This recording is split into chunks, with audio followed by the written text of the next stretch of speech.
Hello. Welcome to another episode of Ancient Office Hours by the Ozymandias Project.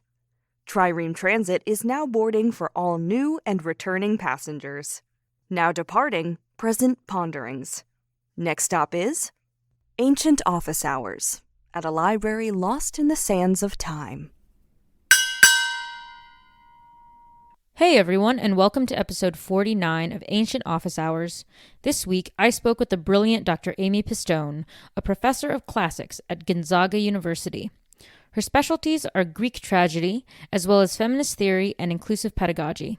She has also worked on symposiastic culture in the ancient world and modern uses of classics in pop culture, including Tolkien and fan fiction, and is very interested in ways that Greek and Roman culture interact with our contemporary world. She is also a member of the steering committee for the Women's Classical Caucus and a co-chair of the Classics and Social Justice Group.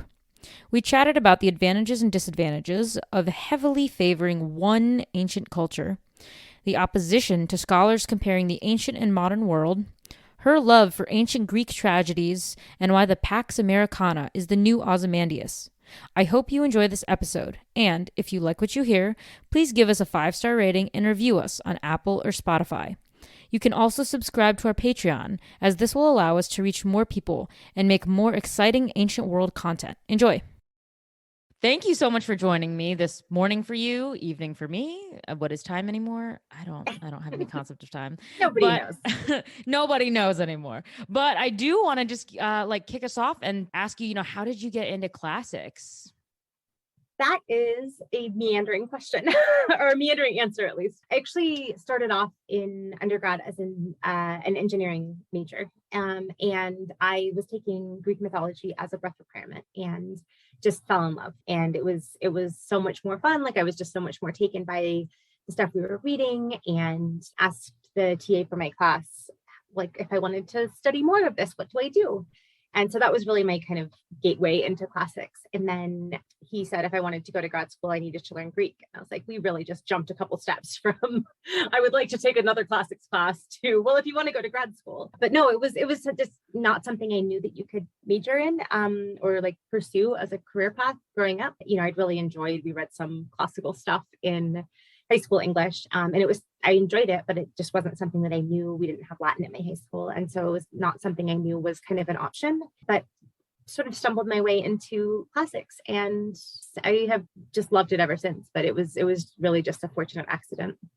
That sounds kind of like my path. I mean, just out of curiosity, because I feel like sometimes the classes I talk to, it's exactly like the same kind of thing as me, where was it actually classics that kind of caught your attention, or was it Egypt? Was it ancient Egypt? So I don't think I was that into Egypt. My partner was an Egyptology major. And so there was like a lot of Egypt. We've been dating for 16 years or something. So it's hard to go back and like extricate the Egypt out of that. But I don't actually know that it was super, I really liked Greek mythology. So I was more of, Percy Jackson wasn't a thing at the time, but I would have been much more like the Percy Jackson route into classics. Really loved. I still actually have a book of like Greek myths to read aloud that was Greek myths sort of cleaned up for kids. So it didn't have all of the sex and violence and things. They were like nicer versions of Greek myth. So yeah, I think it was really through like the story and the mythology side of things that got me hooked. But since then I have had a lot of Egypt in my life as as a result of my my Egyptology partner. That's so wonderful. I will admit that no, it was definitely Egypt that like hooked me young. I think they got me at oh gosh, I want to say I was like maybe 12, 11, something in that range. And then right, I was, yeah. I was definitely like, oh, there is nothing more wonderful and beautiful than Egypt, and I will study this. And then I like talked to an Egyptologist, and they were like, great, so you're going to learn like 4 or 5 languages, and then you're going to do this, this, and this, and this. And I was like, never mind. Like, yeah, I had no, because when you're little, you think like, oh, it's they got like the picture writing, and that's cool, I guess.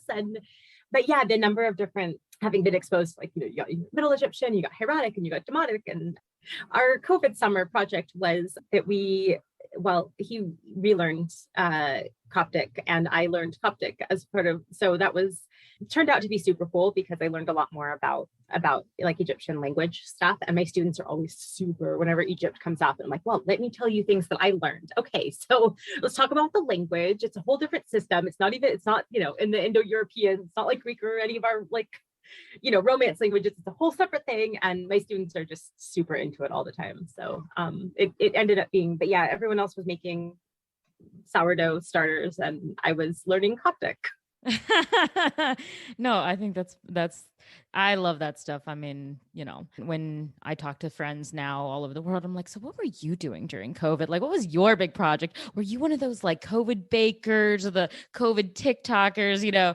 And it's the answers were quite varied actually, because some people were like, yeah, I started to bake a little. My friend got super into like knitting and crocheting, and then she ended up knitting like 20 sweaters. And I was like, oh, okay, that's dedication. I knit, but like not that much, like couple scarves. That's it.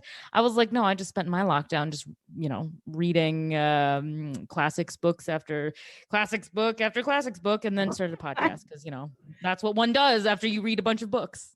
I mean, that is still a productive, you know, I kind of learned a language-ish, and that was mostly like, I did not develop any whole new hobbies. Like some people learned an instrument, or I didn't quite get to a lot of those things. I taught classes over Zoom, and I learned Coptic sort of, and that was kind of the extent of my cool self-improvement over COVID era. That's fine. I mean, you know, you know, no one could concentrate. It was, you know, the world kind of like, you know, went to shit. So, oh, you know.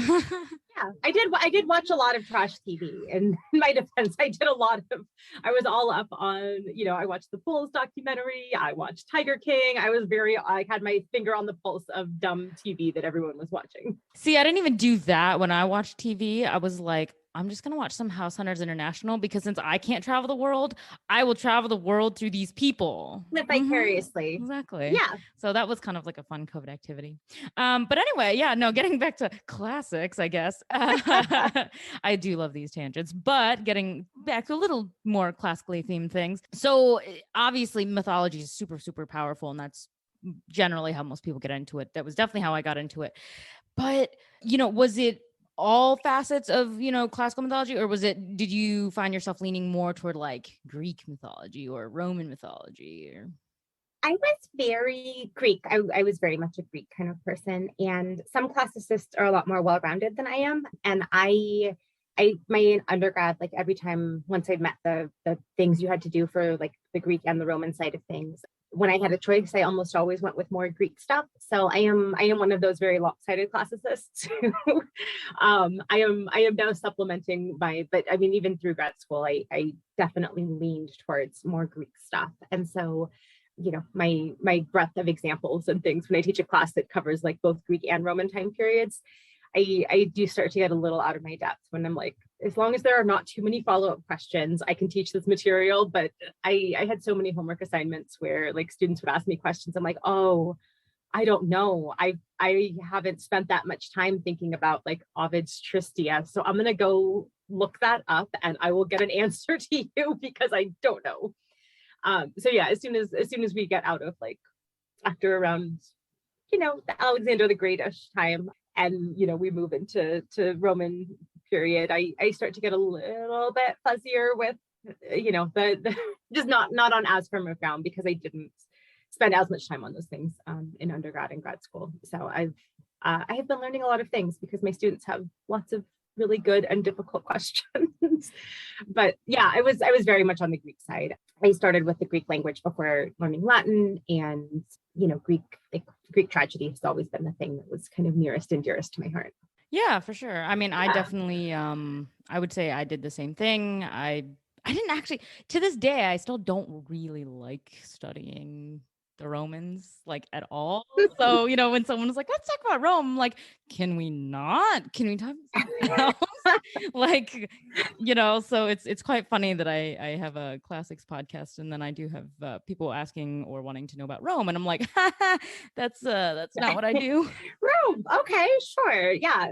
There have always been more people who were like equipped and experts at like equipped to, you know, teach Latin language and teach and now I'm at a place where there's two of us, and So I teach a lot, like there's a much bigger range, whereas I taught at Notre Dame for a couple of years, and there, because the department was so much bigger, I did tragedy, and it was like a smaller box because there were a ton of people who did Latin stuff, and I was never really going to be asked to teach like a Roman elegy class or something like that. But being at a smaller place where like, oh nope, there's just two of us really, so I teach pretty much all the Greek stuff, and then for civilization classes where we're looking at like a theme across the ancient world, I teach a lot more Roman stuff. So it's been interesting. It's not necessarily what my preparation like in grad school really prepared me for, but I have gotten to learn a ton more, because when I was teaching a gender and sexuality in the ancient world class this last semester, and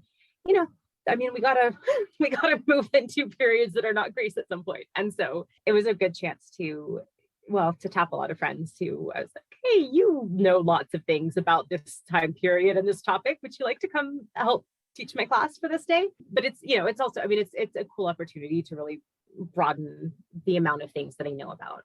And it's a weird, interesting lens into a topic to go like to kind of be coming at it through students and like the questions they ask and the things they're interested in, because it's not always the same things that kind of the dominant scholarly, people who work on Virgil, what questions are they asking? Those aren't always the same questions that students are asking, or, heavily Hellenist kind of scholar is asking. And so it is really, it's opened up interesting pathways into some of these language or some of these topics and things. But yeah, no, I'm very much one of those like all Greek all the time kind of classes.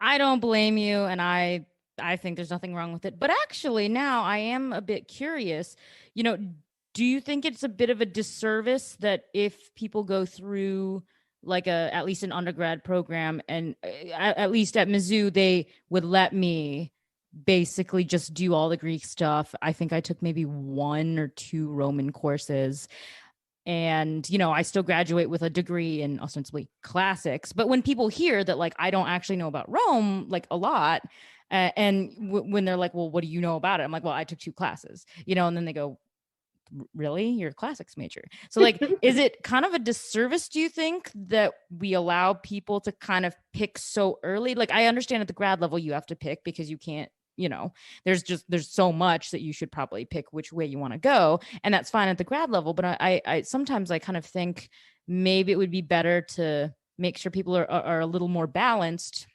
because sometimes I notice myself being a little sheepish. I'm never ashamed, but I'm a little sheepish about, I got classics degree, but I don't really know much about Rome. I only really know something about Greece, but the name of my major implies that I should know a lot more of both. So like, is that actually a problem?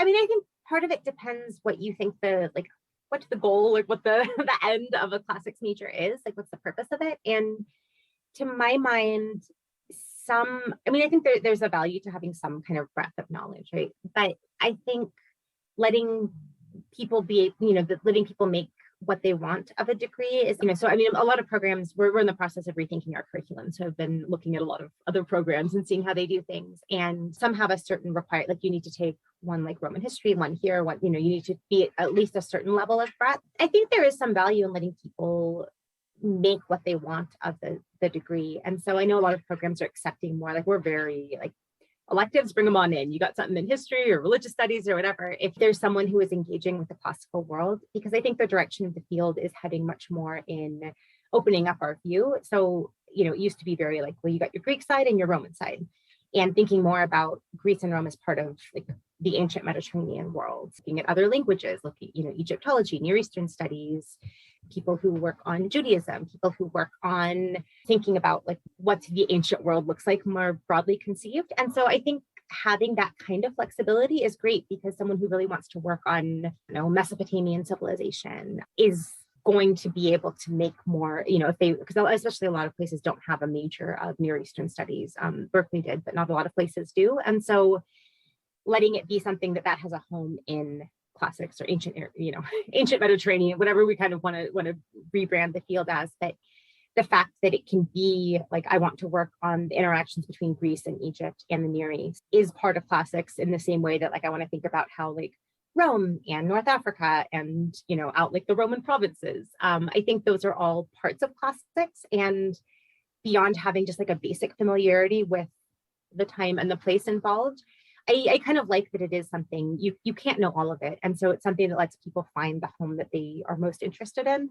And then dig like a deeper hole there instead of like a bunch of very shallow wells. They can dig one really deep well in the stuff that most interests them. But yeah, I like a lot of times people want to talk to me about Roman philosophy, which I just don't care that much about Stoicism, and or like the Roman military. Here I work on cloud. Like I mean, I know a basic amount about these things, but they're just not the things that have most interested me. And I think that's okay, right? There's all of like the literature and the art and the language and the coinage and the, there's so many different specialties that are under this umbrella of what we think of as classics. And I don't know, I think it's okay that not everyone walks away with the same understanding of everything. Like military history, even in the Greek world, just isn't my strong suit. I love to talk about like, the importance of this battle, but like, I don't know what formation they used. I don't care. Like, I don't care about military history, like that kind of like, what battle, what happened where, and when did the horses round the flank and do the thing? Like, I'm not interested.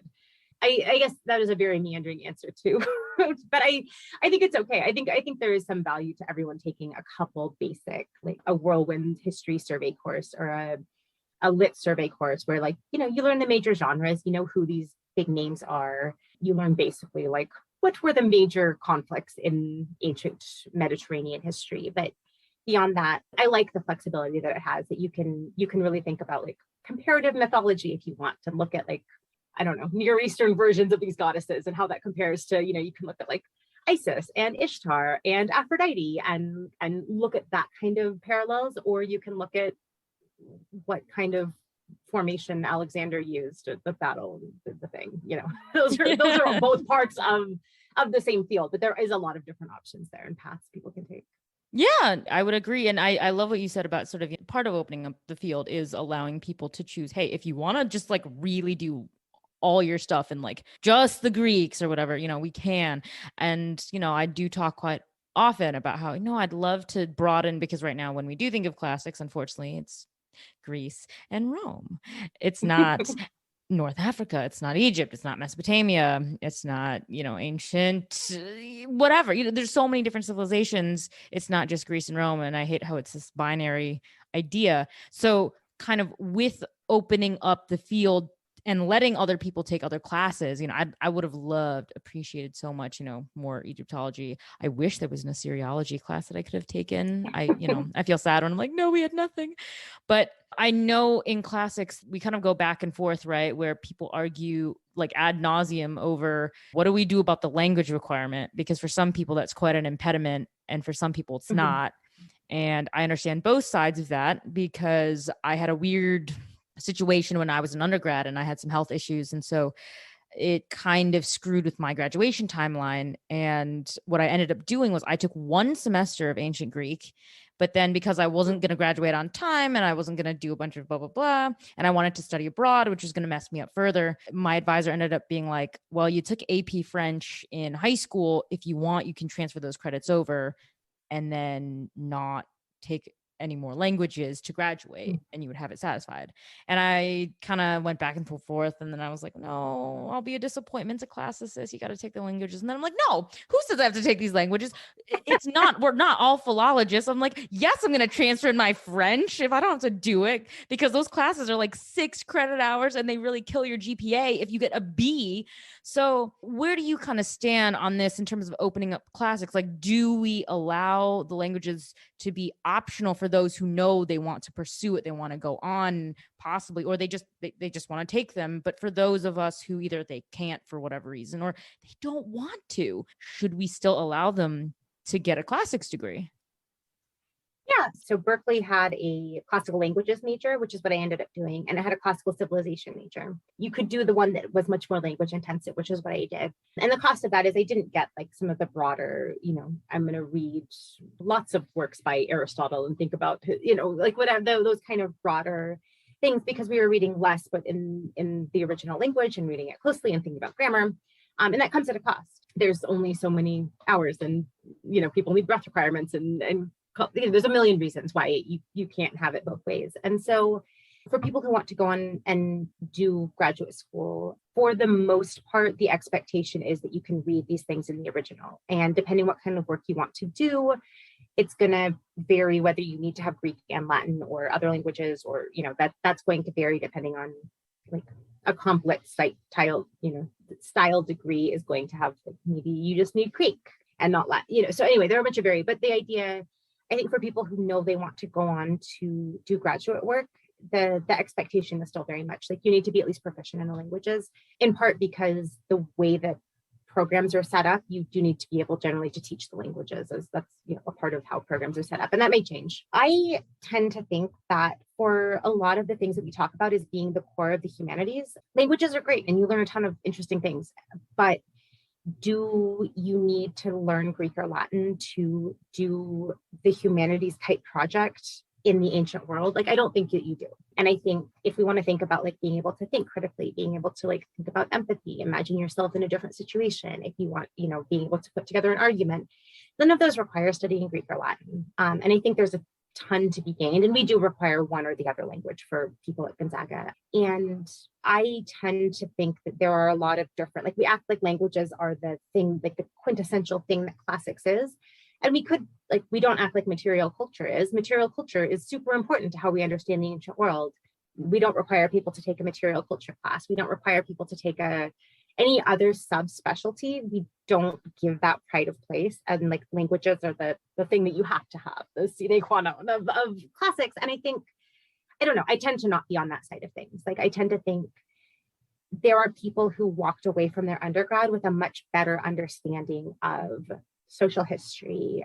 I didn't learn anything about like theory whatsoever. Like, what does like feminist history look like? What is like, that just wasn't something that came up until grad school, of thinking about what having these different types of informed readings, of thinking about, what are the different types of theoretical approaches to the ancient world. That wasn't something that we did because I was busy learning about like what the uses of the dative are. And they're both useful, but I think it's not like one or the other. I mean, what I use now more than I would say like my understanding, like, which does the ablative do? I use much more thinking about how like feminist scholarship, thinking about like Marxist approaches to things, like those are much more important to the way that I think about the ancient world now. And so the fact that languages are what is given the number one, as opposed to like, I can't tell you a darn thing about material. Like I have to ask friends to be like, am I misreading the statue entirely? Like, am I getting anything of the right stuff out of this? Like, tell me why we know this vase painting is this and not that. And it would have behooved me to spend a little bit more time thinking about how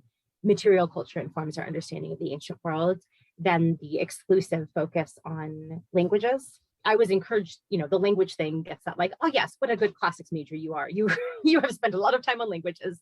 And I tend not to have that kind of approach. Like I think there are, again, like a bunch of different emphases that someone could have and how they understand classics. That said, like I do actually love studying and teaching and doing stuff with languages. I don't want it to sound like I hate languages. Dead languages were the thing that made me actually like languages after trying to kind of scam my way out of language classes in high school. To be like, I took French 1 and then like I went through the French 2 book over the summer so I could take French 3 the next year, so I could get like my 3 years of language requirement out of the way with only actually having to take 2 years of language.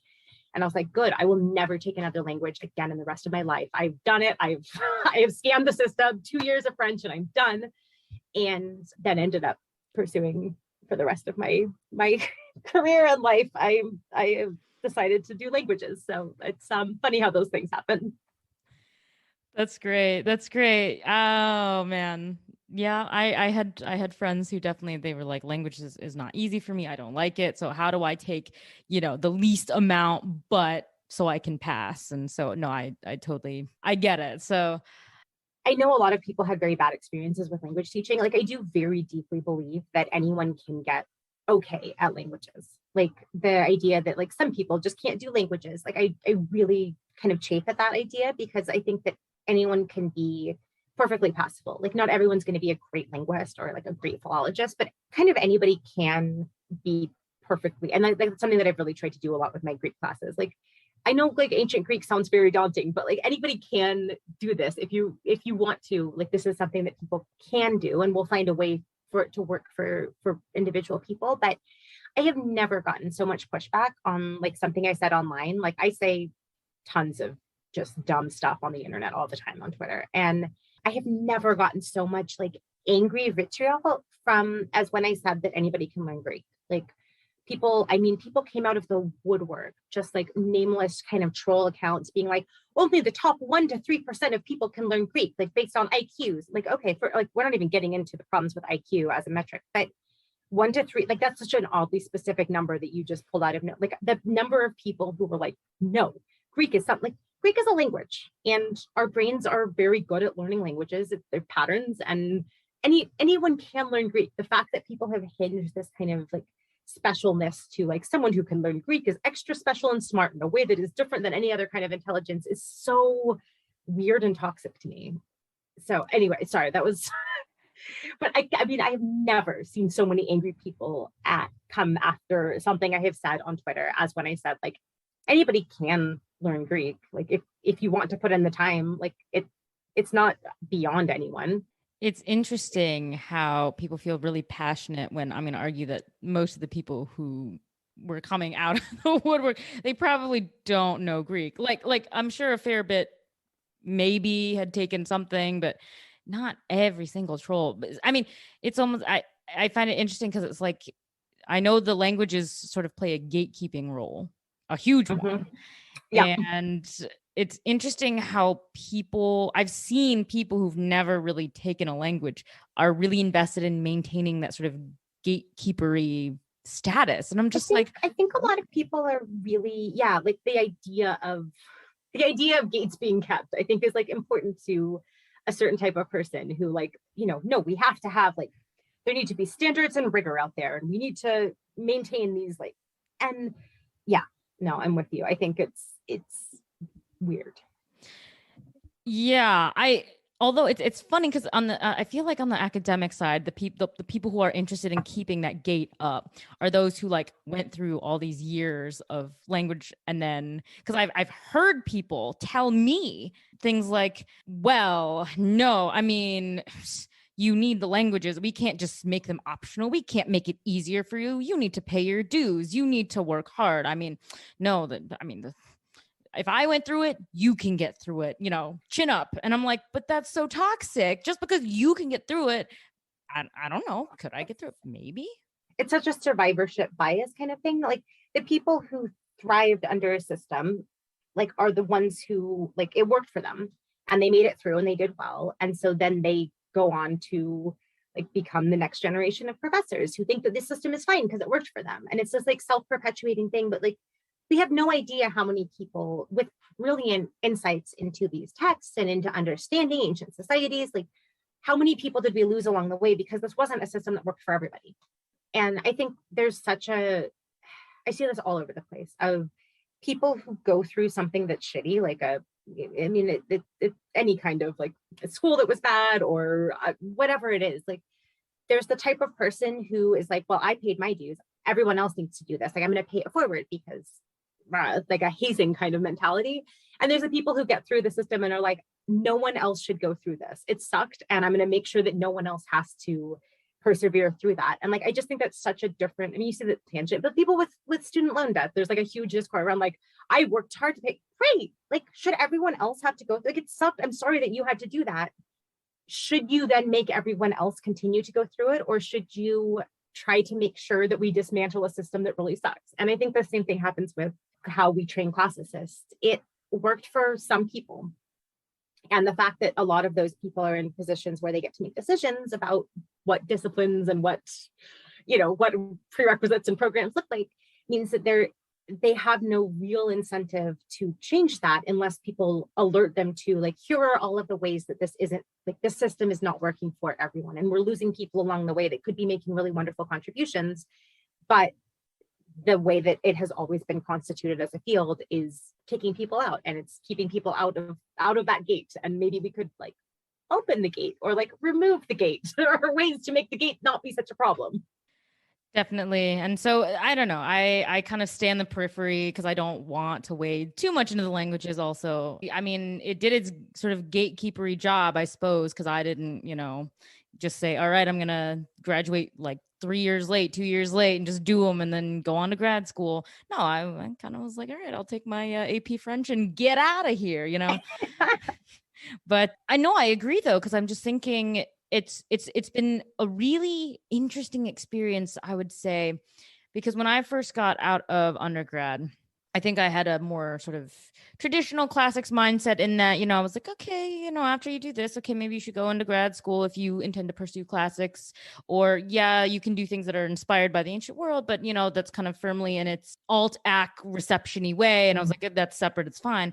And then when I got into my career really in politics, and I realized so much of like the political stuff that I was going through, I could find a way anyway and relate it back to classics. And then I started to change and I was like, oh, wait, no, I can use the classics background that I earned.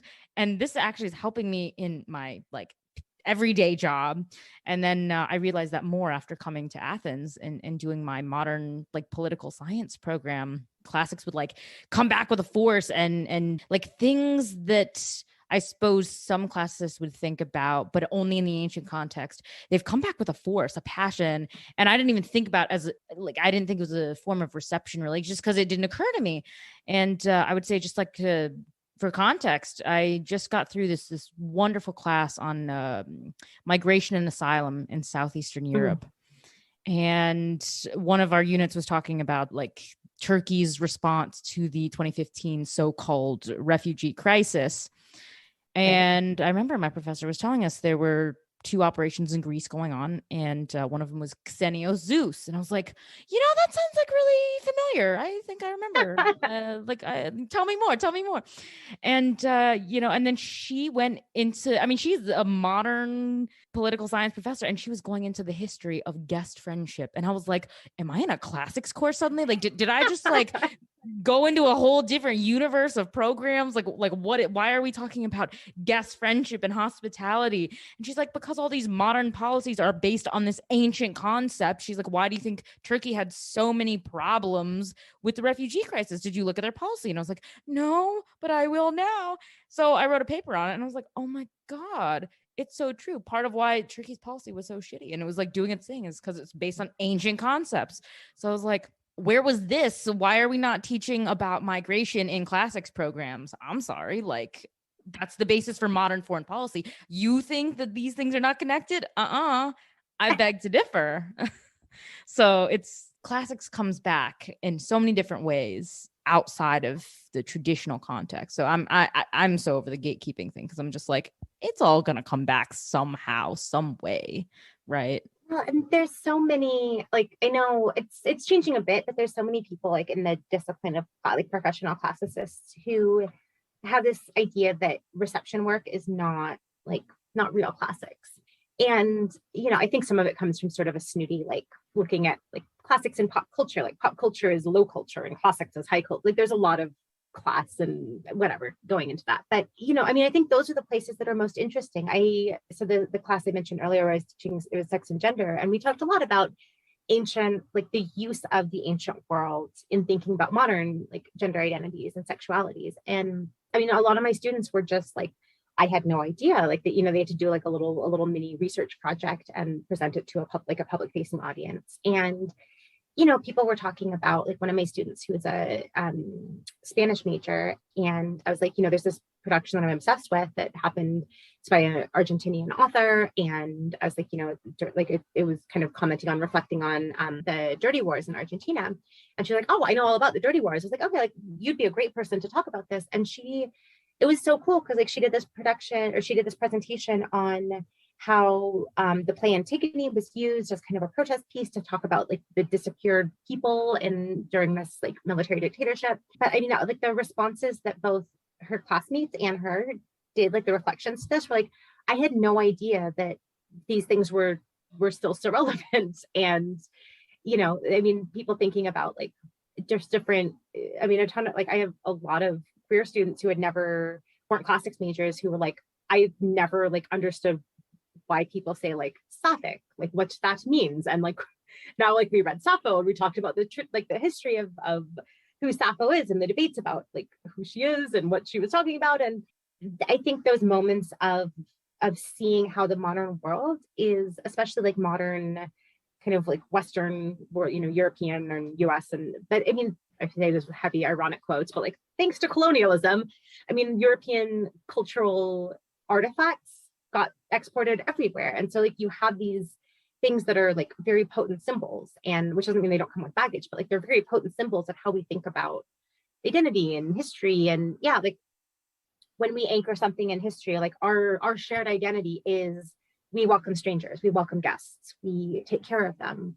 Like that is a very powerful piece of rhetoric. And I think when we act like that's not real classics, to talk about how people are like playing with and subverting and do whatever, whatever use they're putting Medusa figures or Xenia or, whatever these things are, acting like that's not a serious object of inquiry just bugs me so much, because like that's where the classical world has all this value to a modern, like to the modern world, is thinking about the intersections, not just thinking about what happened in the plague of Athens. And we're not going to talk about the modern world at all, but like, why does that matter? Does that tell us anything about our lives right now? Like, otherwise, to some extent, it's sort of trivia. And I mean, which is great. Like, I love trivia, but if you're not thinking about like, okay, but so what? Why does it matter that we're talking about how asylum functions? Like, why does this idea inform? Like, does it tell us anything now? Is there some value we can gain from it? And I think that not everyone agrees with me, but I think, that some people, there's sort of like a modern narcissism of like, but how does it matter to me right now? But I do think that if we ignore that and we act like that's not part of our field of study, we're passing up a huge opportunity to think about kind of the relevance for people who aren't going to go on to pursue like a graduate degree and this stuff. Like, why does it matter to econ major, like how Greeks thought about something? Like, those kind of connections are why it matters to people who are going to go live like full, rich citizen lives out in the world. Like it's those connections. It's not like, can you name every single battle in the Peloponnesian War? Like those are not the key takeaways. It's the broader kind of connections between the ancient world and the modern world. I couldn't agree more. I mean, and it's interesting because I often find myself asking, both myself sort of rhetorically and actually asking, well, what, respectfully though, like then what's really the point of studying history if we just want to study history and kind of go, oh, this is what these people did, those thousands of years ago. Okay, that's cool. Put it away in a box. Right. I'm just kind of like, why would you study? I mean, yeah, I love learning about the past. Don't get me wrong. I mean, that's why I majored in classics. But I'm also like, but this should go somewhere. This should be used to inform and help in every facet of life and society, because we can make things better. Because obviously, like, shit didn't work a lot of times in the ancient world. So, I find it so interesting when I see people getting really mad when they see academics actually just like using their knowledge of the ancient world and then, kind of try to find the parallels with the modern world. I mean, I remember when Kara Cooney's book, When Women Ruled the World, came out in 2018, there were so many people who were like so pissed because they were like, she's just taking culture and like gluing it on, and she's not qualified to make this assumption. This is more I heard people saying this is more narrative. This is not factual at all. This is not historical. And I'm like, yeah, but says who? Because she's just taking what she knows of the ancient world and then making a parallel and then kind of supposing what would happen if you kind of synthesize the knowledge together. I'm like, why are people afraid of this? I'm like, why? Like, I'm just like, I always get so confused, and I'm like, but then why are you studying this? Well, and the idea that there is a version of history out there that isn't like a narrative that someone's putting together, like that's all history has ever been, is people are taking things and crafting them into a narrative. Like it's, sort of like a timeline. And even then, like, what do you include and what do you not include? Like there is no version of history that isn't a narrative of some sort. And so like, if you object to the narrative someone is making out of it, fine. Like you can object to that and say like, I think there's a better narrative and here are my reasons. But to act like people like, this person has an agenda and this person, like everyone has an agenda and has a narrative that they like, that is not like we only raise that argument when we don't like someone's interpretation and someone's narrative and someone's story that they're drawing out of it. But it's always like history has always been making a narrative out of discrete, like what meaning, what is the cause and effect that I want to draw here? Like all of that is narrative making, is story making. When it's not the normative kind of like elite white man seeing himself in history, when he sees like that is just objective history. But when someone else sees themselves in a historical moment and draws out those parallels instead, like then it's, then they have an agenda. So yeah. I mean, talking about agendas, I know that you specialize in tragedy. So obviously Euripides, like Trojan Women, is one of the most remarkable things that I read. I've always loved it. But in terms of like agenda, okay, so if we don't like Euripides' sort of portrayals, ideas of things, how do you feel about something that's pretty much the same cast of characters, but with a different agenda, like their portrayal in Natalie Haynes' A Thousand Ships? I will say, I love, for the most part, like, and this is something I've been wrestling with for the last year or so, and I have not read I have A Thousand Ships. It's like I can literally see it right now, and I haven't read it yet, but it's on my summer reading list. For the most part, I tend to side on the like anybody can retell myths. Like that's what ancient people were doing. Like retelling myths is good and fine, and it's these are malleable stories that we can do whatever we want with. And Jess Zimmerman has a book that came out not too long ago, Women and Other Monsters. And I love it so much. And part of what she does is like takes 10 or so different mythological figures, and like they're different chapters that are like essays about, her own engagement with Medusa and how and like Medusa can be a story about a ton of different things. And there's not like a right and wrong, like, this is a story about X. Like there's not a clear moral of any of these stories, but, she talks about, these different like ways that she sees connections between like her own life or politics or whatever, and these different stories. And I tend very much to think like great, this is like, these are things that have been available for hundreds, thousands of years. There's no reason that anybody shouldn't retell this story in a way that they want to. And like, let's, see Circe's side of the story. So I tend for the most part to be on the side of like, these belong to anybody that wants to use them to do whatever they want to do with. But I will say, I do think there are some, I don't know, this is where I run into a little bit of not being sure how I feel about some of the versions of like the Hades Persephone story. People, have been talking a lot about that, and like versions that like elide or excuse sexual assault. And I don't know, I mean, I'm still kind of wrestling with where I think I draw the line between like a responsible and an irresponsible telling of a story, that like stories that empower people versus stories that are going to do harm somewhere in there. And as a baseline, I do think that anyone has claim to these stories. Anyone who wants to tell a story about Demeter or Hera or Zeus or whatever, like they can tell those stories. Yeah, I don't know. It does get a little complicated with some of the ends to which people have like. I can disagree with the ideology of a version of a story that someone wants to put together, which doesn't mean they don't have the right to tell their own story. But I think I come down on the side of, you're allowed to tell whatever story you want, but I'm allowed to not like it for reasons. Which, is not to say like you can't tell a different story of Persephone. There are not stories that are off limits, but I do think there are stories that are not benefiting the readers or the society that consumes them, I guess. And also I will read A Thousand Ships. I know I need to. I will just go on record and advocate yet again for how amazing that book is. I mean, really, it's one of my favorites of all time. And I was really surprised how much I loved it. I was like, okay, just another, classically inspired. No, it's so good. I won't spoil it for anyone who has not read it, but I will just say everyone needs to read this book because it's fantastic.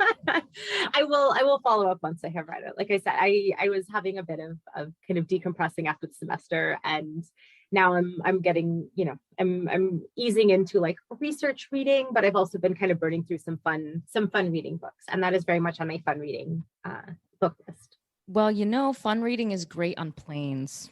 And if that's true, if you're doing travel, it's really good for planes. When I flew over to Greece, I listened to the audiobook version of it because Natalie herself reads it, and she has this like perfectly soothing voice, and you get like all of her emotion. And oh my gosh, I mean, I think I love the audiobook more than I did when I read the physical version, which is rare because I usually enjoy the physical.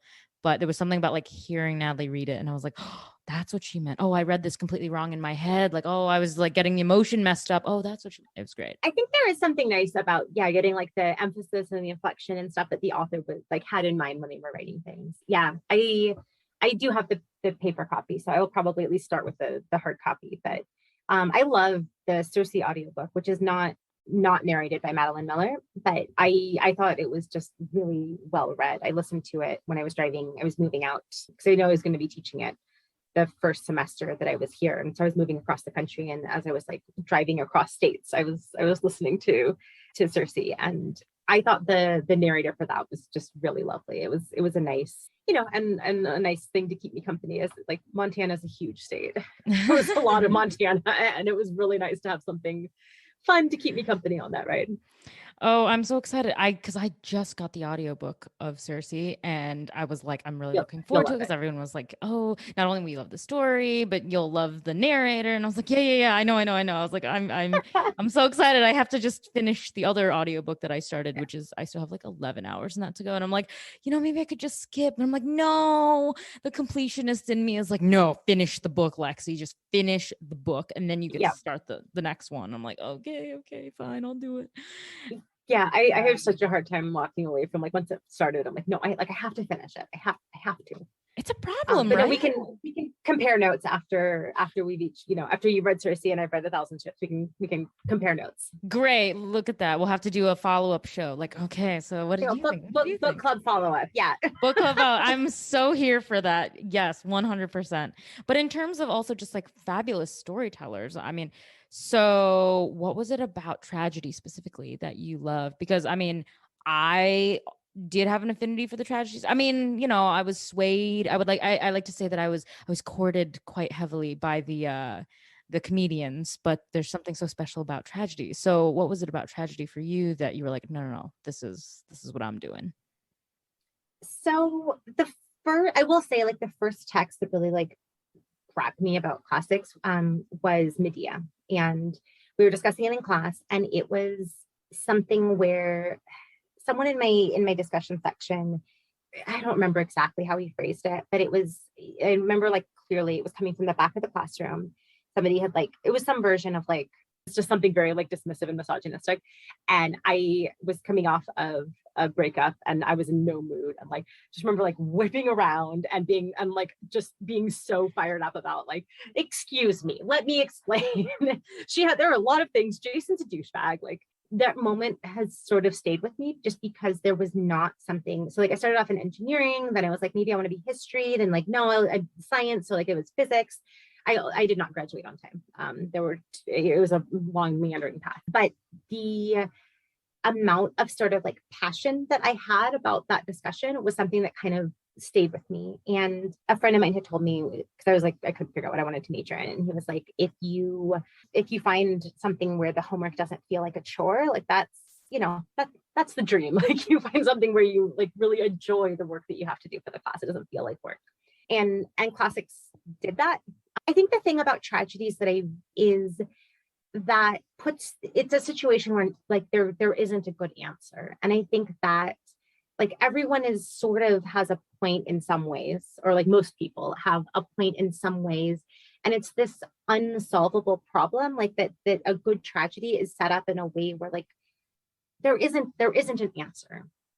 The meat of what a tragedy is doing is like people trying hard to find an answer when there isn't a way where everybody can win and everything can be okay. I think there's something really that is an extremely human experience to be like, oh no, there's no way that everything will work out here. Like, what do we do in the face of bad things are going to happen?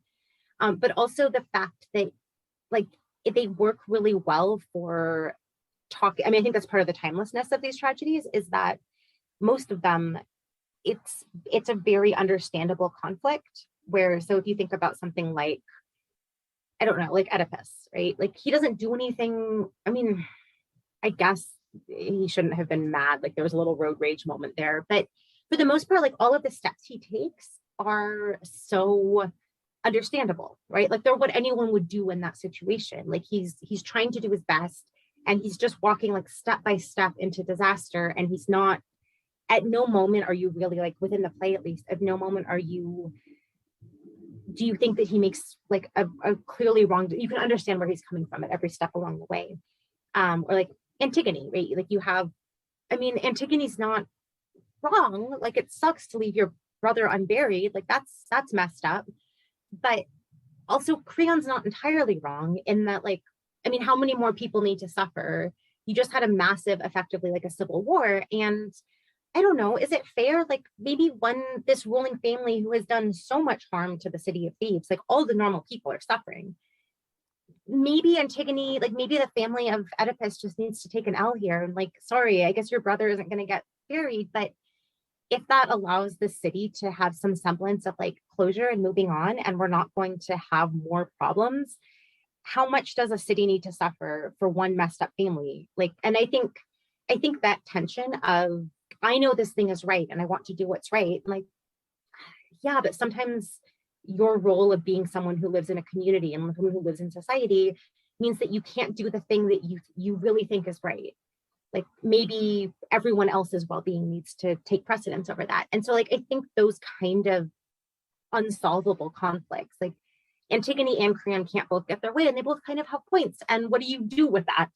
So yeah, I guess one of the things that I'm really interested in also about classical literature is the way that, especially tragedy, like the way that you can use this fictionalized setting. It's a little bit more distant from your day-to-day life, right? Like it's a little bit removed as a way to talk through really difficult problems, that you have this kind of fictionalized version of how you, and all of your citizens, right? Everyone comes into the theater and you all see a play and it ends, horribly, because that's how it usually does. And then you leave the theater and you're like talking about like, well, was it like, what should Creon have done? I don't know. Like it's, and that it's something that has the capacity to generate conversations about these like really existential questions of what it is to be a person who lives with other people. So I think like the political resonance, while also not being overtly like, what should we do about Sparta? Like I love comedies as well, but I think like they are much more like, what should we do about Sparta, with some like lulz and dick jokes and stuff floated in there. Whereas like I think the tragedy, because it's a little more separate, I think it gives people an ability to engage with the ideas without the immediacy of like, no, but my uncle supports Sparta and I hate him so much. Like, right, it separates that and gives you a chance to think through some of these questions and then bring them back to bear on your contemporary discussions and things that are going on. I couldn't agree more. And also that made me think, so you must love Miyazaki's work, because I find it very, not all of his movies, obviously, but a lot of them kind of do the same thing. I mean, I guess the one I'm thinking of right now is like Princess Mononoke, right? Where they're like they all could kind of be villains. They all could kind of be heroes. I mean, they're certainly heroes in their own stories, but you leave that movie and you're like, well, did they win? Who actually won, right? Yeah, and I mean, I love the way you said like they're all heroes in their own stories, right? Like, because I think, and that is, I mean, now people talk about like main character syndrome or whatever, but it's that idea of like everyone thinks they're the good guy, everyone thinks they're the hero, everyone thinks they're. What does it mean when you have like 8 heroes whose stories are intersecting with each other? Like, what do you? I mean, my favorite musical of all time is Into the Woods, and it is very much one of these like, okay, like what you do have like all these different characters who are getting to speak for themselves, and you have your Prince Charmings and your this and like these stories that are intersecting with each other. Like what happened? You do have like 6 or 8 main like heroes or main characters who are trying to navigate a world together, and it's kind of a mess. That's what I love about these complicated ones. Yeah, because one of my favorite musicals, obviously, I'm so cliche, I swear, Les Mis, of course. So I'm always like, but is Javert like an actual villain? But he's just trying to like do his job. That's the law. Like, and then I have other friends who are like, no, he's horrible. We should give him a second chance. I'm like, yeah, okay, but like, honey, this is like 17, whatever. No, no, no, no, no. They're not big on like second chances. Oh, you've changed. But also I'm like, but honey, he stole bread to feed a child. Like, okay. So I'm just, I like the thing that I really, okay, so people complain all the time about like, oh, like we're always rebooting the same stories and like I get that. Like, tell stories that aren't just like owned by Disney, like fine. But the idea, like retelling the same stories is a very Greek thing, right? Of like, okay, but what if like Achilles was different than he? Like, what if Helen never even went to Troy? Like, what about that? And these kind of like what if scenarios, which I think are such an interesting, like telling it from someone else's perspective. And we get a lot of like Wicked, or, you get a lot of these stories of like telling it from a different character's perspective. But I think that that's such a, like, I love that impulse as much as a lot of people like roll their eyes, like, oh, good, we're getting another version of like another Spider-Man. How many Spider-Mans do we need? But I think there is something really interesting about like, okay, like you think you know the story, but what if you empathize with someone else in that story? What if like the motivations are different? How does that change how you feel about it? Like, you tell that story like much more funneled through Javert's perspective. And like, you have a story about like someone who just like really, he's trying to do his job and, it sucks, but like, it's a job and he's got a kid. So like, you gotta, I mean, I guess like one of the things that I think literature should, like when we are doing literature stuff or humanities stuff well, it does cultivate empathy, which does not mean that everyone who studies like history is going to develop a like finely tuned empathy and compassion. I think I think sometimes we act like humanities do that by default, and like done well, yeah, I do think they cultivate empathy and humanity and like make us more compassionate people, but it doesn't happen without some effort there. But I think these stories that make you think about things from other people's perspective and like imagine what it would be like to be in a situation that you've never actually experienced. And so, yeah, I think like these ones were, like whose side are you on? I mean, you could kind of see somebody's perspective, and what are they supposed to do there? I mean, that's one of the reasons that when people, I have a little chip on my shoulder about how some people who would cast Oedipus Rex as a play about like terrible leadership who wouldn't listen, like there's a disease and people who wouldn't listen. Like I get that that's a very contemporary moment of like, oh, leadership that won't listen to, like, people are getting sick and leadership isn't going to respond to it. Okay, like, yes, I see what you're doing with that. But like, he's not intentionally trying to be a dick. And I think these things like flatten out it's a classic tragedy. Like it's the tragedy that we always like go back to as like, oh, the quintessential tragedy, because it's so well constructed that like, what did he do wrong? Apollo just hates his family for some reason, or like fate just hates his family. Like he made a lot of perfectly good decisions along the way, and like, does he get a little paranoid at points? Sure, I guess, but like he hears that there's a problem and he does everything he can to try and solve it because he wants their lives to be better. By all evidence, he seems to be a pretty good ruler. The people like him. I mean, how was he supposed to know that the people he felt like, no one told him he was adopted? Like, how was he supposed to know that? He makes perfectly rational decisions based on the evidence and the information he has available. And so, yeah, I guess I feel like the ability of a play to put you in this position of, oh my God, I can see where this guy who like out the gate, your main character killed his father and is sleeping with his mother. That does not seem like a character. You're gonna be like, oh no, yeah, I'm on his side. Like, I get it. Like, I see where he's coming from. But like, once you actually get into that story, I don't know, it just like step by step, you're kind of with them for every step of the way, and you just see how someone ends up in this horrible situation. No, it's interesting. So two things it sparked, because I loved everything you just said. So it sparked, of course it's sparking more than two things, but I'll try to keep it at two. But the first is, yes, it's interesting. I don't mind actually that we like to retell the same stories. I do see the inherent value. I will say though, I do take issue with the Spider-Man one only because I don't recognize any other Spider-Man actor other than the original Tobey Maguire, because I think he did such a great job. I know people are like, no, he's a bit too old for the role. I'm like, I don't care. I grew up in that era. Tobey Maguire is my Spider-Man. But also I will say it's a bit controversial and all my friends know it. But my favorite Spider-Man, it's the third one, because people are like, oh no, but he got all creepy and weird and the Venom thing and it got a little rambly. But I liked it, I think, because like you, I'm very drawn to the sort of tragedy element. And I loved actually narratively what they did with the whole Flint Marco. Like, you don't really know about him other than he's Sandman, so he's scary and he's attacking. But then when they did devote some screen time to setting up his daughter was sick. He was, just trying to get the money for her operation. And then he lost everything. And then blah, blah, blah. And it blew up in his face because he didn't even commit a murder. And like, I loved that, So people, you can say what you want about the third Spider-Man, but the fact that Flint Marco, like, I feel robbed that we didn't get more background on Flint Marco.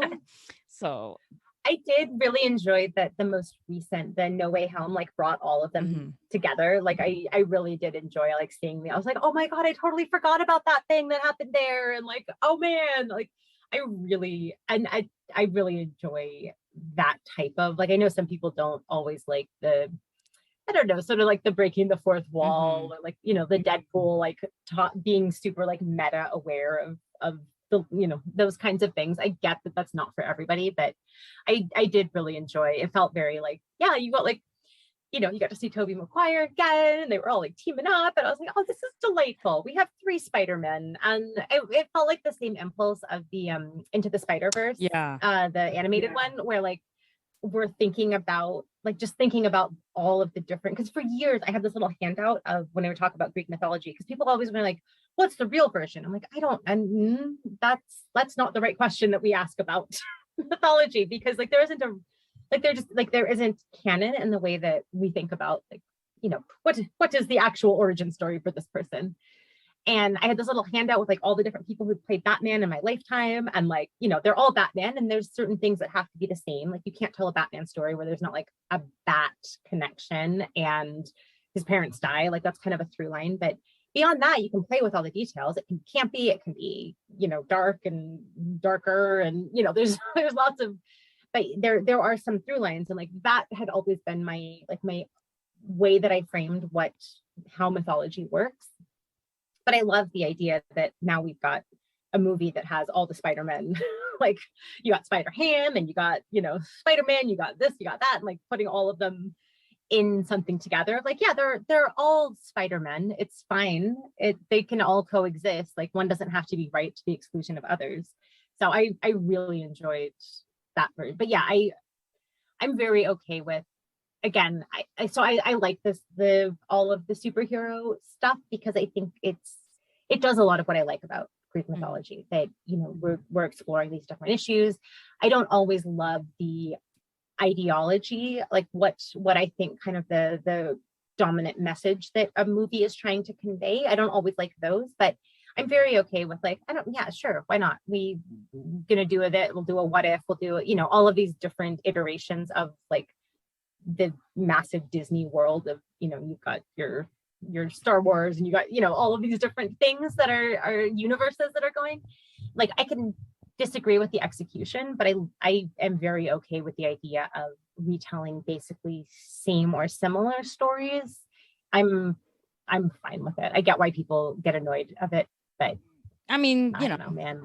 Superhero stories, they're they last for a reason. But it's interesting because we haven't really had to retell it because it's just kind of been running and running and running. But one of my favorite musicals is Phantom of the Opera. And I'm always just like, so wait, who's the villain? Is it Phantom? Because like, but he's not. But because some people are like, no, it's clearly creepy. And he's just like being inappropriate. And then he's like, getting her like to come down to his cave. And it's like all creepy. And I'm like, yeah. And then you tell it from like her side. And then she's like, no, but I really thought this was like my angel guardian person, but he's like helping me with my career. And so, I don't know, when you get to the end of the story, and you're kind of like, yeah, but she's actually conflicted. Okay, she didn't really get a good choice because it was like, yeah, watch her lover die, or, stay. But she didn't end up doing it. And he was like, okay, fine, I'll let you go. So, he's kind of one of those that needs redemption. And, I guess, my nerddom for musicals is kind of really coming out really strong in this episode. I didn't think it was gonna. I love it. I'm here for it. But I one of those other ones that I keep thinking about who's really the villain and what's right and what's wrong is Miss Saigon, because we keep redoing Miss Saigons, and I remember with the reboot, I really wanted to go see it when I was in New York, because I'm just like, well, who's the villain, who's not. I mean, I'm not gonna sit here and go through the whole plot of Miss Saigon. If you really want to know, you can watch it or find it, but it's just so interesting, because I'm like, well, what if we had Miss Saigon but retold from Chris's perspective? How different, I wonder, would that be? Yeah. And I mean, I get, like, I really love that kind of exploration. And if I can just get on my like soapbox for a moment, because I would say, like, Phantom of the, like, if we imagine this being a real life situation, like, per the book, the age difference is kind of creepy. Like, it's kind of predatory and kind of creepy. Sure. But I mean, this comes, like, when people want to talk about this comes up every year when I teach Medea, and like, well, she shouldn't kill her kids. Like, it's bad to kill your kids. Like, sure. But like, this is a fiction. Like, we're in an imagined world. And like, to some extent, we have to, like, you can think about the real life implications of these things, but also, like, I can watch a Quentin Tarantino movie and not think it's okay to go murder anybody that's ever wronged me. Like, I can watch a Batman movie and also in real life think it's not, like, I can be rooting for Batman, and I can also be like, you shouldn't go vigilante stuff in real life. Like, there is a difference between, like, the stories that we consume, and it's not like there's not any connection between the stories we consume in real life. There's plenty of connections between them, but I think there is a extent to which sometimes we act like, well, this behavior is, like, not acceptable. Like, okay, but we're in a fictional space and we're telling stories, and it's weird to think that you can't separate those. Like, I can be rooting for Medea to take, like, all kinds of gruesome revenge, and also not think that it's okay, like, for me to go murder people who have wronged me in real life. Like, those can coexist, because, like, it's fictional, and it's get bothered when people want to be, like, too literal with things that are, like, it's a story, and not everyone has to be a good person in every story. Like, you have complex characters in artificial situations. That is part of how fiction works. I think it's more compelling that way. Honestly, I hate it when it's so binary, good and evil. And I'm like, okay, fine. I mean, okay, you can, I'm not saying we should never have a story where it's like clearly good and clearly evil, but I'm just, yes, I find storytelling so much more compelling. It's boring. It's boring as a story. Yeah. No. It's like, that's a very preachy, like, morality tale of, like, then good wins and bad loses and everybody's happy. The end. Like, that's not an interesting story. Like, that's not a compelling tension. Like, you need to humanize your villain. You need to, like, there needs to be, it's just fundamentally not how stories work. And when we think about, I mean, going back to talking about, like, history and, like, people making a narrative about, in history books, like, our entire lives are mediated by, like, how stories work, right? Like, we think in terms of stories and narrative arcs and things. And for people to not think deeply about, I mean, again, I think that's one of the things that you can get, like, you don't need to have any languages to closely look at stories, like ancient stories, and think about, like, why these stories are compelling. Like, that, I think, analyzing how stories work and how stories pull us into them and operate, like, activate our emotions or manipulate our emotions or whatever it is, like, I think that is such an important thing that you gain from reading literature. And, like, you can get that perfectly well from reading it in English. You're engaging with it in a different way than you would by reading it in Greek, but you can read the Odyssey in English and still be, like, talking about, like, all of the complexities of Odysseus, and he's an absolute sociopath, but he's also, like, you're rooting for him, and he's compelling, and he wants to get home, and he's clever, and we respect that, but also, like, he murders a lot of people, and he's a liar, and he's, you can grapple with the complexity of this, like, incredibly, like, layered and ornate and fascinating story, and you don't need to be doing it in Greek to get all of that out of it. No, I don't need to read it in Greek to know that he's the worst, like, philanderer, but also kind of, like, the most faithful, because even though he cheats on his wife for how many years, he's also like, but I love my wife so much and I need to get home to her. And I'm like, okay.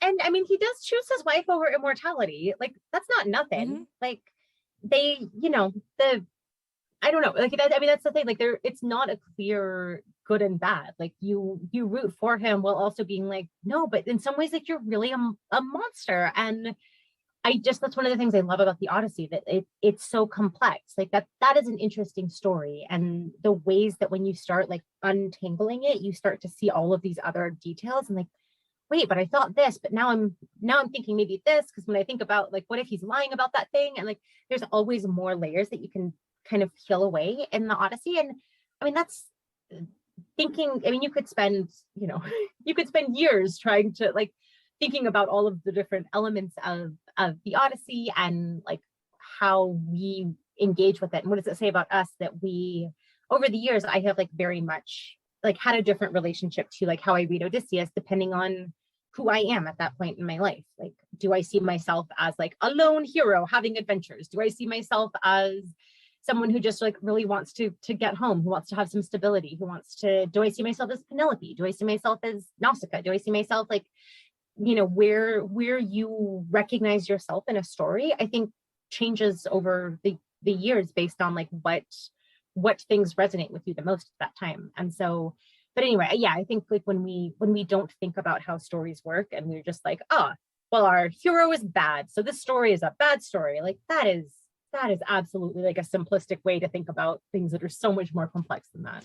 For sure. So I could go on and on and on in the popular culture and stories realm forever. And I know that we don't have years and years and years to do it. So I will conclude sort of this section with one question, because I'm so curious, because I know that you've also done work on like symposia and symposium culture. And I'm just kind of curious, like Symposium in Assassin's Creed Odyssey.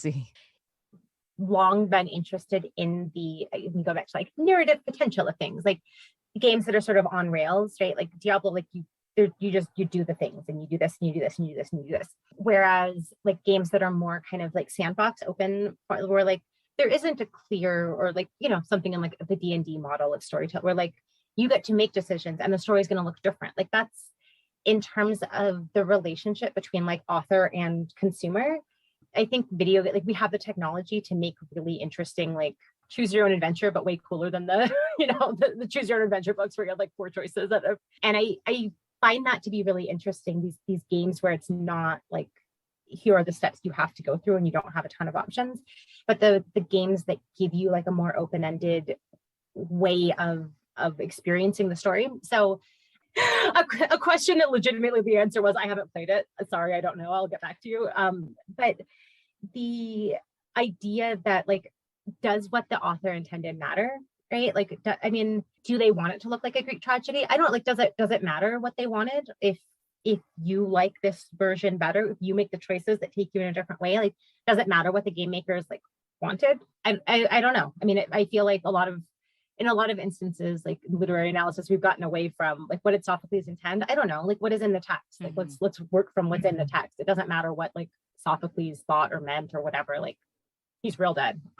So, you know, what meaning does the reader generate from it? And like that kind of approach is something that's much more how most literary studies do, kind of the reader response idea. But yeah, with games, like I'm just really interested, and there's been a lot of cool work that thinking about how that changes our ideas about like storytelling when it is a story that is legitimately kind of like branching off in a bunch of different directions, and there isn't a story. I think is really compelling. And like if we go back to thinking about stuff like the Homeric tradition, like composition of stories, where I think it provides an interesting inroad to thinking about stories that don't have a fixed form.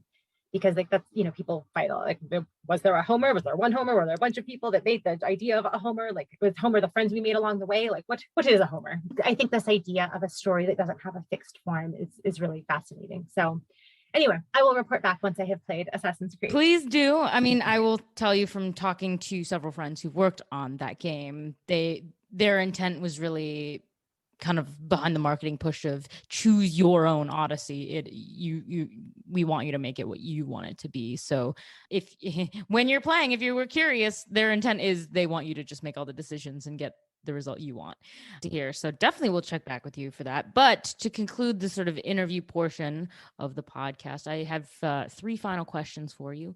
1, okay. Did you attend office hours for either undergrad or grad school, or both? Both. Though in grad school, In grad school, it's a little different just because you have a different relationship with the professors. So it was more like walking down the hallway and seeing if a professor was in their office and then just being like, hey, can I come in? I have some questions, which is a little different than like the fixed office hours that there were in undergrad. But I would say both in different ways. Okay. Do you have a favorite memory or conversation or experience from being in office hours? So the TA that I had for mythology was an like absolute trooper. This is like a sad memory, but like, I mean, not a sad, but I was writing a paper. I grew up like very sort of evangelical. And this was causing me to be like, oh my God, is everything I've ever known a lie? And like, I moved from like a small town to like a big college. And I was having a rough time with just a lot of stuff. And somehow this paper on like Dionysus was just the last straw. And I was like, oh my God, like, I don't know anything anymore. Like, I don't know what I believe. I don't know, like, what is my place in the universe? This TA was such an absolute, like, went way above and beyond the call of duty, and like bought me a copy of Joseph Campbell's The Power of Myth, which like at this moment was just something that I really, as I was trying to figure out, like, but then like this thing that I was told, like, if that's a lie, then what do I do about like, and it was something that was so meaningful and like sad. Like, again, this is, I mean, I think most people's absolute nightmare of like office hours, of someone like crying about like, what is God and myth and religion, and oh my God, I don't, like, who am I anymore? And it was a very meaningful, like, I think it actually, I don't know if it exists anymore in Berkeley, but Cafe Intermezzo like had a very large salad, they did delicious salads, and like cried into my very large salad. And but like, it was, I'm still in touch. This Mont Allen, who teaches at Southern Illinois University, he has no recall of like almost all of this conversation. That was like so like he and I caught up. I was in town and we went and hung out, and he has like almost no recall of this like very significant moment in my undergraduate life. But it was a nice chance to be able to tell him like how much all of that meant to me as someone who, like, my studies were causing a like an existential crisis. And he was very kind and compassionate and kind of helped fit my understanding of the world into, like, if not the religious understanding I'd had before, like, is there still a place for some kind of like myth, some kind of way of understanding the world in terms of these kind of things. So anyway, that I think is a weird, sad, but happy memory of it was sort of office hours, and bless him for being willing to. I have yet to have a student. I really owe it to the universe to like pay that forward. If a student needs to come talk to me about like I will buy them a book and walk them through an existential crisis, because I owe like the universe something like that, I think. No, that's great. I love hearing those. There's conventional ones where it's like, yes, they walked me how to do that. I love the weird ones though, where you got existential. I had someone walk someone through how to do taxes, and I'm like, okay, that's a new one, but sure, let's go with that. So no, I love those. And I mean, I did have a very important professor as well. She had the chocolate drawer though. So whenever I was having a normal non-existential crisis, but I was still stressed, I could just like go grab bucketfuls of chocolate and just like spear it in and out of her office. So I do stock a lot of snacks in my office now. Like there are like, like granola bars and trail mix and candy, and there's a range of things for whatever people need. But there are always snacks in my office now. See, so, no, you're one of the smart ones, because food gets people to come real quick. I do. I tell Stu, I'm like, if you come ask, like you can come get a snack. You've got a little bit of time between classes. You can come talk to me about, like, doesn't have to even be class. You can come talk about class, or just like say hey, see what's up, and also get a granola bar. Exactly. And get some food. There's no downside. Exactly. If you're hungry, like if you skip lunch, hey, you know where to go now. I had one student who would regularly, like, and I got to know her super well, because it was a perfect, she needed a snack, and they're like, I've got like half an hour between classes. Can I just like hang out here and do some homework and eat some food? And I was like, yeah, for sure. And got to know her super well as a result. So it was great. That's what I did with my professor. Anyway, now being in the professor's chair, not, a student. So from the other perspective, if you were to, try to convince or talk to students who are a bit hesitant about this whole office hours thing, because getting to know professors, that's kind of scary and weird. But why should students come and talk to their professors in office hours? Oh my God, there's many reasons aside from snacks. So also snacks, getting just time where you get to know each other as people, like outside of specifically, because especially class time is at such a premium a lot of times where like we have, we need to really we got a lot of discussion, we got a lot of stuff we read, we got to talk through it all, we got to, get you ready for your paper, whatever it is. And oftentimes there isn't that space for, and you can't have a conversation with one student to the exclusion of the whole rest of the class. And so I think office hours are such a good chance to get to know people, as people. I get a chance to know my students, and I think they enjoy getting to know more about me as a person, talk about my dog or other hobbies I have, dumb stuff I've been, reading or watching or whatever. But also on a more practical level, I think seeing each other as people make, if there are problems that come up, I think it makes it a lot easier for students, God forbid, there is a real problem, a crisis of some sort that needs to be addressed. I think students are a lot more willing to come talk to professors when the professor doesn't seem like someone very separate from them who's way over there, that's professor and here are students. And so I think that ability, I never make I don't require students to come to office hours, even though I know some people require you to come to a meeting just to check in and know where the office is, know what an office hour is.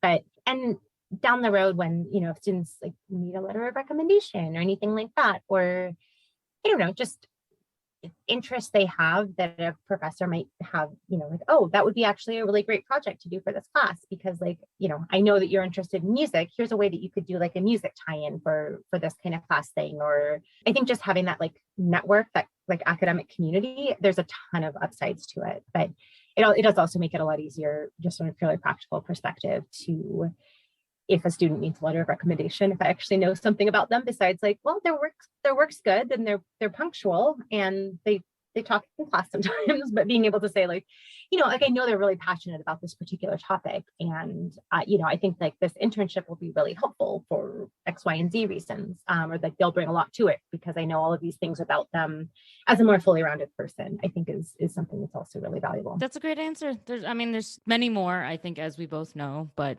I concur.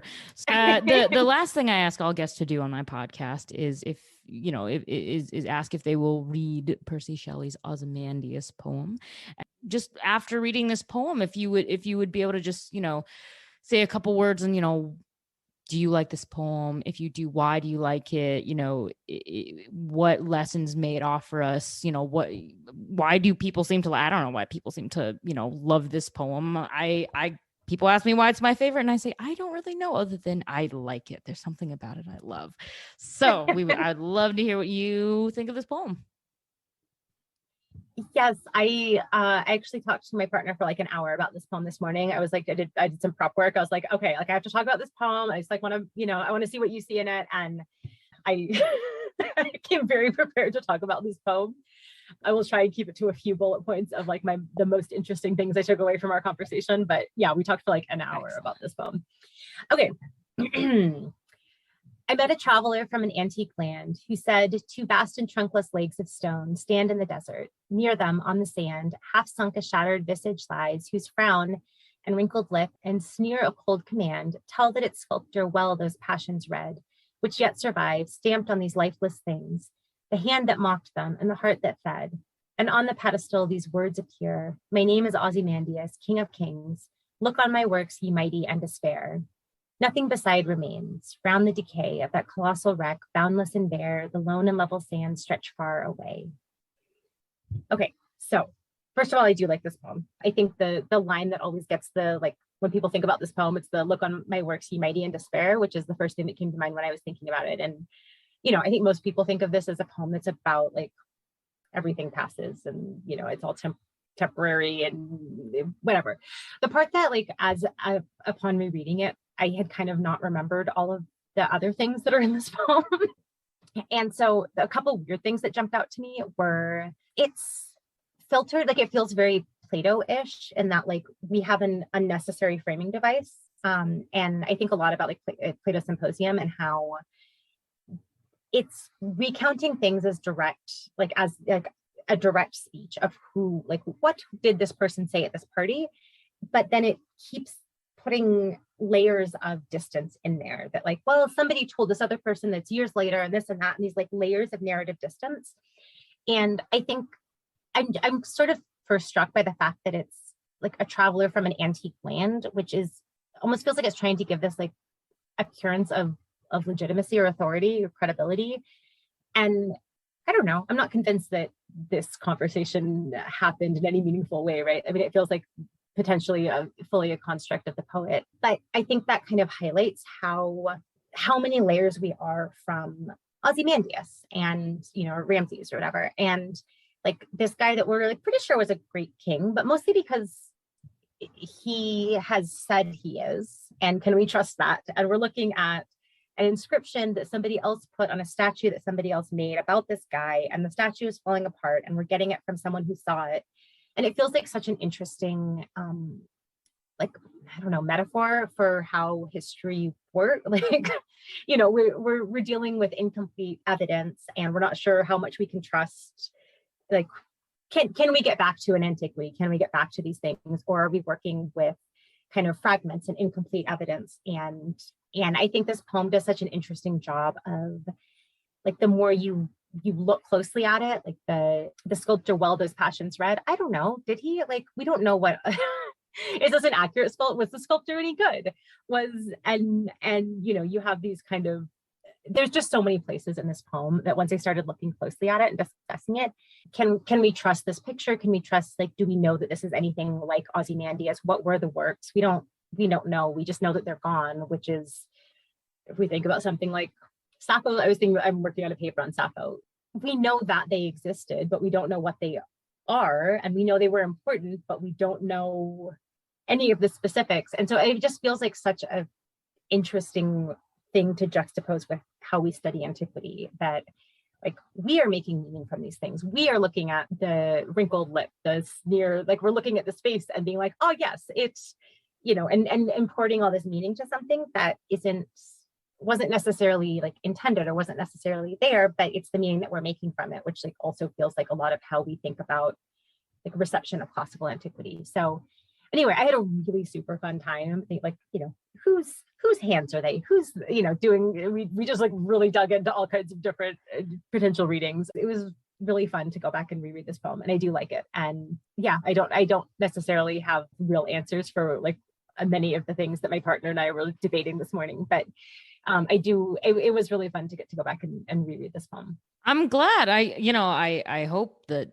I thought it would be fun, just also because since I do love this poem so much, I was like, what's the best way to get everyone to, like, the other people to read this poem to me, so it's not just me? And I was like, oh, force other people to read it to me. But no. There was more. But it was also like, if I take so much away from the poem, I was like, I would like to give this as a gift to other people, especially if they haven't seen it, or if they haven't seen it in a very long time. And then they're like, oh my gosh, actually. So I'm glad that you got so much discussion out of it. And I'm really happy that I was able to do that in preparation for podcasting. So when I think of the poem, usually I interpret it as a political statement by Shelley. Maybe it's because I am now in politics and maybe that's how I see the world, but who knows? But it's on the ephemeral nature of political power. I see it as, you know, the king who thought his civilization would last forever.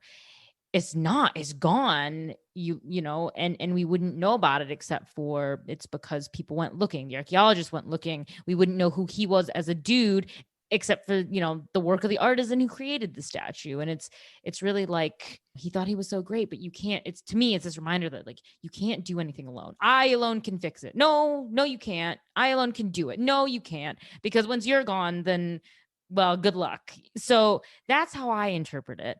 And when thinking about it in that context, so the last question I ask every guest is, if you think about it in that way, do we have, like, a modern Ozymandias in our present culture? Like, what's something that we think is so amazing, but, like, realistically, you know, I usually say 1,000 years, but I've started trending towards saying 200 because, like, LOL, global warming could kill us all. So we probably won't. We may not have. Yeah. So 200 years. Exactly. So, like, 200 years, you know, what are we going to look at and be like, oh, that was a really weird thing that we thought was amazing forever, but that really sucks. Yeah. Oh, that's a really interesting question, because I don't know that.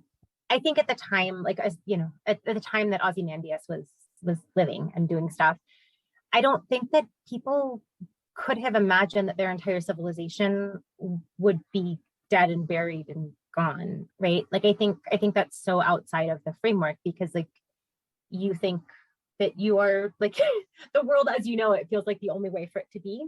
But I don't know. I mean, it's sort of interesting thinking, if you think about it in terms of like great civilizations. I don't want to be like a real buzzkill, but thinking about like the US feels like it's in a real point of crisis. And I wonder, like, the sort of global like hegemony and dominance that the US has experienced for, like, I wonder if that's going to be something that we look back on, you know, in 200 or 1,000 years, and like, yeah, that like that era of what the US was. I mean, it just feels like we're not in an era going forward. We're not in an era of kind of lone superpower countries. Like, if we're going to survive for 200 or 1,000 years, it feels like we're at a point where that kind of superpowers or like major people in conflict with each other, like, it feels like we're going to have to move beyond that.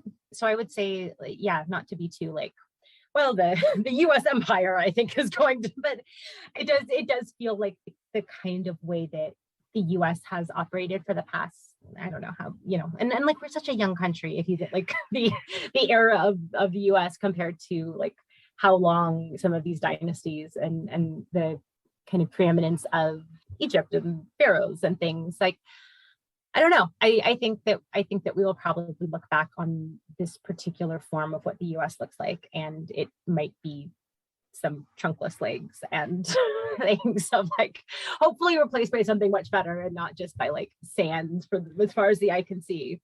No, that's so good. That's so good, because no, I swear, I've been sitting here and I was like, okay, I've heard a lot of answers the whole time I've been doing the podcast. There's some really good ones. I mean, yeah, people have been saying, you know, like capitalism or technology, whatever. But no, because I think this is a rare time where I have heard a new one, because I don't think anyone's actually said, like, did we ever consider that the Pax Americana is going to actually end? And I'm like, no, but that's brilliant. Because I mean, we've only been in Pax Americana since the end of World War II, but that's only because like Europe destroyed itself, and we literally went in with our money and we're like, okay, we're gonna rebuild you now, but you have to love us. Okay, good. Pax Americana, boom.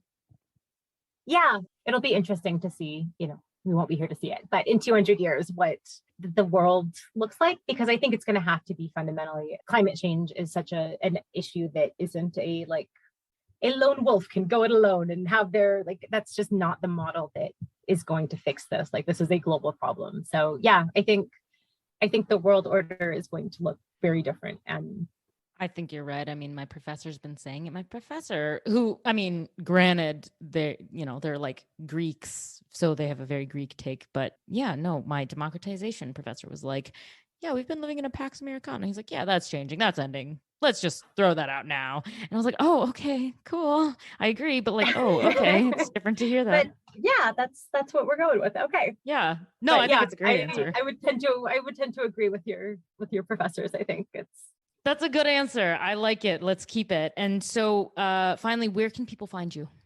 Mostly on Twitter, I guess, at a Pistone. It's sort of a mix of classical stuff and also just sort of nonsense and pictures of my dog. But I think most of the stuff that I do, in theory, over the summer, I will have a lot of things coming out in official publication if I get my act together and finish them up. But the easiest place to find me is definitely on Twitter. Great. People need to just go on Classics Twitter, because it can be sometimes a really weird, not fun place, but sometimes it has its moments. So yeah, it is a good place to see when things are happening. Like, there are fights that are not worth getting into, but it is a good place to see when things are happening, and you know, when people are giving talks, when someone has published something. So it has value. It is a good place to meet people and collaborate, and it's also a good place to see people fighting about things that you're like, nope, staying out of that one. Yeah, I will say definitely in the last year, I've made so many friends from Classics Twitter. So I will be eternally grateful, even if it's the evil bird app, which people call Yeah. it. So, It can be both. It can be like a mhm. very, I mean, one of the many articles that is maybe going to be coming out is talking about kind of classics in the era of new media and how that has changed the way that like people make connections and things. So unclear if the volume it's for when that will be coming out. But yeah, I have been thinking a lot about the ways that it democratizes or decentralizes how things happen in an academic discipline to have less of, getting back to like getting rid of gatekeeping and things. So I think it is, there are a lot of people that I have yet to ever meet in real life, but I know from the internet. And I think that's a really nice thing, even though at times there can be less nice things happening on the internet as well. For sure. Well, thank you again so much for joining me this morning, evening, whatever it is. And, I definitely want to follow up. Would love to have you back, once you've played some games and read some books and yada, Yes, yada, yada. once you finish, get in touch after you finish, Cersei. We'll touch base. We'll do a follow-up where we report back on all the things, the homework assignments we've given each other. Wonderful. Oh my gosh. Well, thank you again for joining us today. Yeah, this was so much fun. Thank you. Trireme Transit is now departing ancient office hours. Next stop is Present Ponderings.